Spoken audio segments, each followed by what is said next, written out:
साहब दोबारा आता हूं। कमर चीमा साहब ने भी हमें ज्वाइन कर लिया है। कमर चीमा साहब बहुत शुक्रिया आपके भी ज्वाइन करने के लिए। सबसे पहले ओपनिंग, आप किस तरह से इस प्रेस कॉन्फ्रेंस को देखते हैं और इस प्रेस कॉन्फ्रेंस होने के बाद बहुत सी चीजें जो अनक्लियर थी, एक तो वो क्लियर हो चुकी हैं।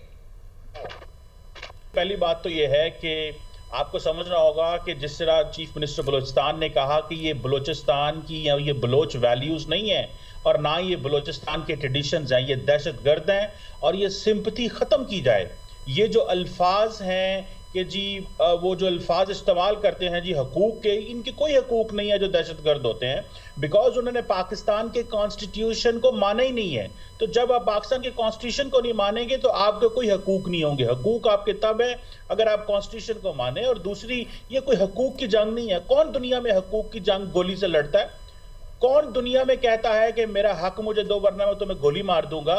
पूरी दुनिया के अंदर जो कवानीन है, सोशल कॉन्ट्रैक्ट ऐसे नहीं चलते जिस तरह ये है। और दूसरी अहम बात, ये जो इंफॉर्मेशन वॉरफेयर है, असल एक चैलेंज ये है, सवाल ये है कि भारत में तो हमें देखा कि भारत का मीडिया जो है वो कॉन्टिन्यूसली BLA से इंफॉर्मेशन ले रहा था और उसको चला रहा था, लेकिन हमारे अपने भी नादान दोस्त जो सिर्फ जिनके अपने किसी के सियासी मकासद हो सकते हैं, कोई लिबरल सो कॉल्ड लेफ्ट का होगा जो समझता है कि रियासत को क्रिटिसाइज करने से जो है वो उनको को फायदा मिलेगा। रियासत को जरूर क्रिटिसाइज करें जहां पे क्रिटिसिज्म बनता है, हमें अच्छा क्रिटिसिज्म से ही सोल्यूशन मिलेंगे। लेकिन नेशनल सिक्योरिटी का जब मसला होता है तो वहां पे कोई जो बंदा होता है वो अपने मुल्क को अंडरमाइन नहीं करता।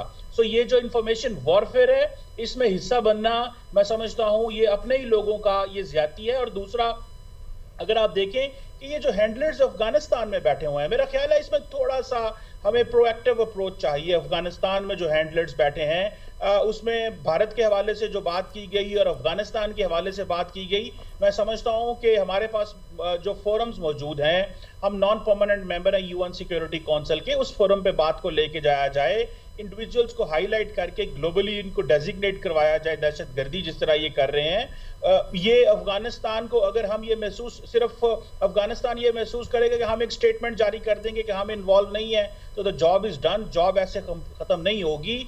वो मेन स्पॉन्सर हैं भारत के, भारत उनको जो फाइनेंसिंग कर रहा है वहां पे दहशतगर्द ग्रुपों को।